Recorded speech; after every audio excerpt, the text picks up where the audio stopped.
Hi folks, I thought it would be good to do another guitars and gear video again, as I've not done one for some time, and I did promise in the last video that it would be the first part of a series. So this is the second part of an indefinitely long series. We'll see how things go.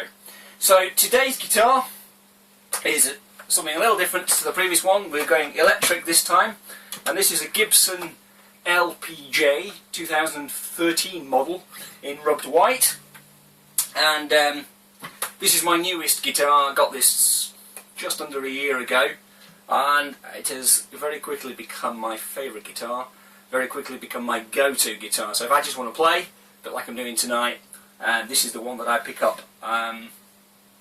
You know, absolutely superb instrument really. It's got a Gibson name on it, so I don't think you can go far wrong. I know some people might disagree, but hey, this is my video, so a little bit out of tune. I've been playing with it tonight. Let me give you the story behind this really. I've been wanting a Gibson Les Paul guitar for quite some time, probably since I started playing guitar, and that's quite a long time ago. The trouble with Les Pauls is they're expensive. Always really been out of my price range. But you know, so many of my favourite guitarists have played Les Pauls, and just in terms of its looks, and really, you know, it's a very distinctive looking guitar. This perhaps looks a little more contemporary, modern with the styling, but you know, when you get a more of a traditional model with the binding and the sunburst finish, you know, it just looks something else. I think the first time I ever saw a Les Paul was Mark Knopfler playing one on Money for Nothing, and it just looked at it and thought, that's just weird. It just looked really strange, you know, this kind of toggle switch arrangement up here, but it just sounded superb. And then what Gibson did last year was launch the LPJ range, which is kind of Gibson Les Paul super affordable. I mean, I know they stripped them back when they did the studio versions, but these LPJs and their sister guitars, the SGJs, are just absolutely super stripped back and super affordable, but still very much Gibson, and still very playable, still sound absolutely great. So some of the features that you get on this, well, as you can see, there's no bells and whistles on this. It's just a guitar, so no binding at all. So you've just got the rosewood fretboard glued to what is a maple neck on this particular model. Gibsons usually go for mahogany neck on this. They've gone for maple, which is a bit heavier actually. But you've still got your mahogany body and your maple cap, which on this particular finish, again because there's no binding, you can see where the two have been stuck together, and it's a superb joint. Is that? It looks just great. It's in a rubbed finish, and this is this allows the grain of the wood to show through, and I love guitars where you can see the grain of the wood through, which is brilliant. But the advantage of this finish really is, of course, it's cheaper. It's one of the ways they've managed to cut down on the costs with the LPJ series guitars. So if you've ever seen a video of the way Gibson guitars are made, you'll note that they spend a lot of time in the finishing section of the factory. They can spend a few days in there getting the coats of paint on, getting the lacquer on, curing it, and getting it just right. Obviously, if you can cut that down, cut that process down, and they just need to spend a few hours in there, you're going to save some money, which is what they've done here. So it's like they've basically got the paint and just rubbed it on.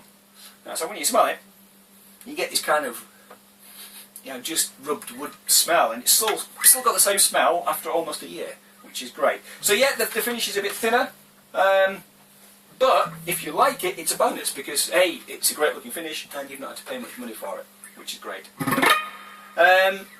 They've used more than one piece of wood, probably on here, possibly 3 different pieces of wood. So, you know, that's not usually the Gibson way. I usually try and make a guitar out of one piece of wood. But what this means is, you know, they may have had offcuts that they would normally have thrown away, but they've been able to use them to make guitars. So that's even better, isn't it? It just, again, saves you the money. So that's another way that they've been able to cut the price back, pass the saving on to the customer. So what they've tried to do is get a guitar that still sounds, still plays like a Les Paul, still has all the quality, but strips it back to the things you don't really need when it just comes to playing a great guitar. And your pickups, they look active pickups, but they're not actually. They are passive pickups in plastic cases rather than the usual Gibson metal cases. And again, there's some people like them, some people don't. You've got a 490R in the neck position, and a 498T in the bridge position.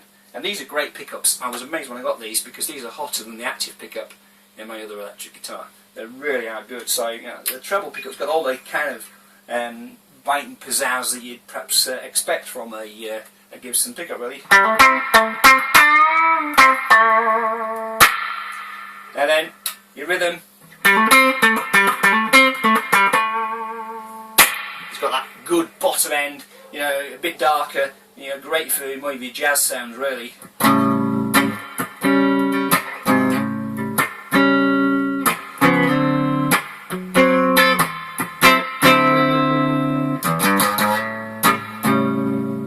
Yeah, just love the sound of that.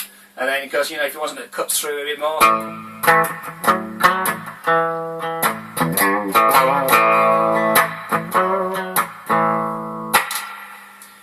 And your usual middle pickup position tone.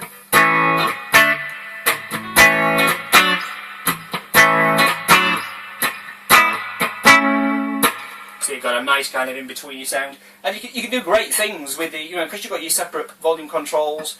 You know, you can really get a good combination of sounds out of it by just flicking between the pickups. So one of the things I like to do occasionally is to perhaps, you know, turn down the rhythm pickup a bit.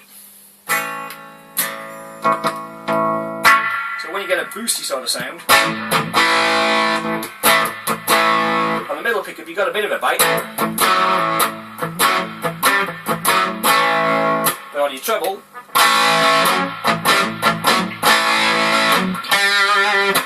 you've got a much more of a overdriven gain sort of sound. So it's a good way of kind of flicking between two sounds just on the guitar. No effects pedals or anything, just using that toggle switch to kind of flick between two different amounts of overdrive, really, which is quite good. What else have we got on here? It's got your standard Gibson bridge and tailpiece, clues and tuners, which are great. They're nice tuners, good quality hardware really on there. I'm just really trying to think of what else. No coil splits or coil taps. Again, they just try to keep it basic, simple. So you are stuck with the humbucker sounds. But then again, you know, if you're going to buy a Gibson, you know, you're going for the humbucker sound, aren't you? Unless you go for one with P90s in or something like that. I think that's pretty much it, really, in terms of the features. This did come with 9s on it, which is quite interesting for a Les Paul style guitar. And they are quite light, being as it's a shorter scale than a Strat style guitar. I've kind of stuck with it, really, because it's kind of got me a little bit more disciplined and being a little bit more gentle in how I play the guitar. Because the thing with the 9s was if you just give it too much pressure, you can go out of tune. So it's just taught me some subtleties, which has been quite good. But I might yet kind of go up to 10s or 11s on this. I said the 9s are kind of a hybrid-y sort of thing. They've got a 9s on the top, but more 10s on the bottom. If you like any ball strings, it's their hybrid slinky gauges. It's the same gauges as the hybrid slinkies. So it's a kind of cross between their slinkies and the super slinkies, if you get what I mean. So slightly heavier on the bottom end, slightly lighter on the top. So yeah, let's just play a few more kind of sounds on this, really, and see what we can come up with. As I say, you know, clean wise, yeah, it does the biz for me, really.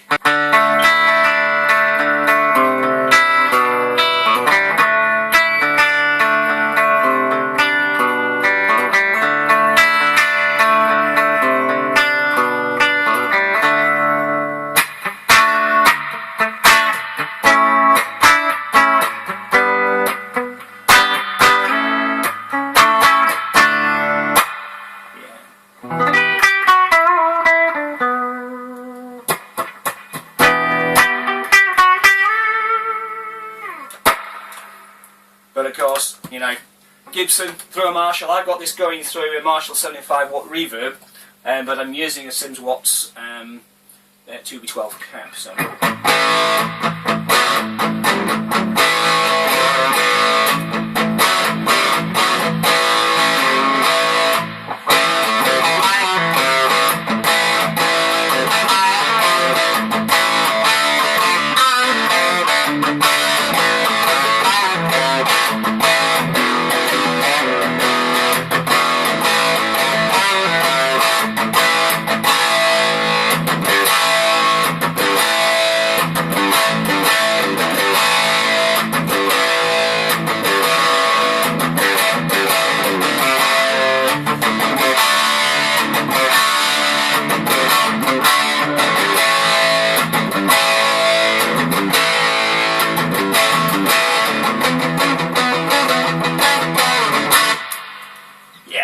my rather clumsy attempts at playing some Led Zeppelin there, but probably gives you the kind of the feel for it, really.